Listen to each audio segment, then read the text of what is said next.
बिस्मिल्लाहिर्रहमानिर्रहीम। अस्सलाम वालेकुम। आज आपके साथ शेयर करूंगी टर्की आमलेट की बहुत ही ज़बरदस्त रेसिपी, जो कि बहुत ही टेस्टी और मज़ेदार बन के रेडी होता है।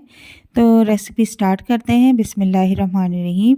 यहाँ पर सबसे पहले हमने एक पैन ले लेना है और उसमें तकरीबन 2 चम्मच के करीब ऑयल ऐड कर देना है। ऑयल को गर्म होने के बाद इसमें हम एक अदद दरमियाने साइज़ का बिल्कुल बारीक चॉप किया हुआ प्याज डाल देंगे। प्याज को हमने लाइट सोते होने तक पकाना है। ऑमलेट में जो भी चीज़ें इंग्रेडिएंट्स मैं ऐड करूँगी उसकी क्वांटिटी मैं आपको साथ साथ बताती जाऊँगी।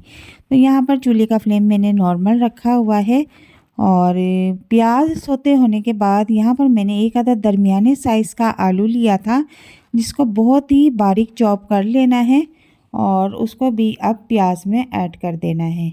और इन दोनों चीज़ों को अब हमने नरम होने तक पकाना है।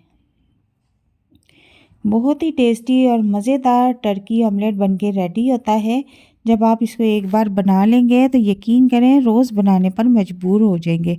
और ये बहुत ही जल्दी बनके रेडी होता है। इस पर कोई इतना ज़्यादा टाइम भी नहीं लगता और बहुत ही कम चीज़ों में बनता है। तो यहाँ पर देखें कि आलू जो है वो थोड़े से नरम हो चुके हैं और अब इसमें टेस्ट के मुताबिक हम मिर्च मसाले ऐड कर देंगे। यहाँ पर मैंने हाफ़ टी स्पून हल्दी, हाफ़ टी स्पून सुरख मिर्च और टेस्ट के मुताबिक नमक और हाफ़ टी स्पून मैंने इसमें ज़ीरा ऐड कर दिया है। और इसके अलावा अब मैं इसमें कोई मसाला ऐड नहीं करूँगी और इसको पानी का छींटा लगा के अच्छी तरह से फ्राई करते रहेंगे। अब इसको हमने खूब अच्छी तरह से भूनना है। मिर्च मसाला आप अपने टेस्ट के मुताबिक इसमें रख सकते हैं। एक अदद छोटे साइज़ का टमाटर लिया था, जो मैंने बहुत ही बारीक चॉप कर लिया था और उसको भी अब इसमें ऐड कर दूंगी और इसको भी अच्छी तरह से हम भून लेंगे।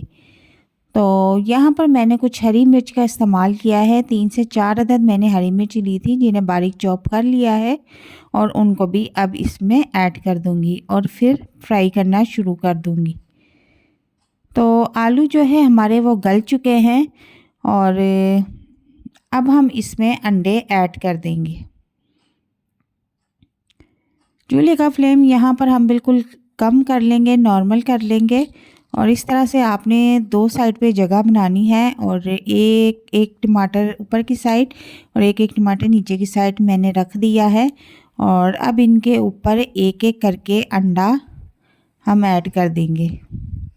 अंडा ऐड करने के लिए मैं थोड़ी सी जगह बना लूँगी। अब एक अदद अंडा तोड़ के हम इसके ऊपर रख देंगे। इसको बिल्कुल भी चम्मच से हिलाएंगे नहीं और दूसरी साइड पे भी इसी तरह जगह बना के दूसरा अंडा भी इसके ऊपर तोड़ के रख देंगे। तो चूल्हे का फ्लेम आपने यहाँ पर बिल्कुल नॉर्मल रखना है और थोड़ी सी हरी मिर्चें इसके ऊपर छिड़क दूंगी। नमक भी अंडे के ऊपर थोड़ा सा छिड़क दूंगी टेस्ट के मुताबिक और थोड़ी सी खुशक मेथी जो होती है वो भी इसके ऊपर स्प्रिंकल कर दूंगी। और अगर आपके पास दड़ा मिर्च है, एक्स्ट्रा स्पाइसी करना चाहते हैं तो वो भी इसके ऊपर छिड़क के इसको कवर कर दें। तकरीबन 2 मिनट मैंने इसे कवर रखा है। तो 2 मिनट के बाद जब कवर हटाया है तो इसकी कंसिस्टेंसी कुछ इस तरह से आई है। बहुत ही टेस्टी मज़ेदार हमारा टर्की आमलेट बनके रेडी है।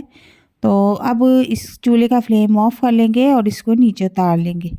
और अब मैं आपको प्लेट में निकाल के दिखाती हूँ। बहुत ही टेस्टी खुशबूदार मज़ेदार आमलेट बनके रेडी है। आप इसको चाहे तो पराठे के साथ, रोटी के साथ, बन के साथ या ब्रेड के साथ नाश्ते में खा सकते हैं।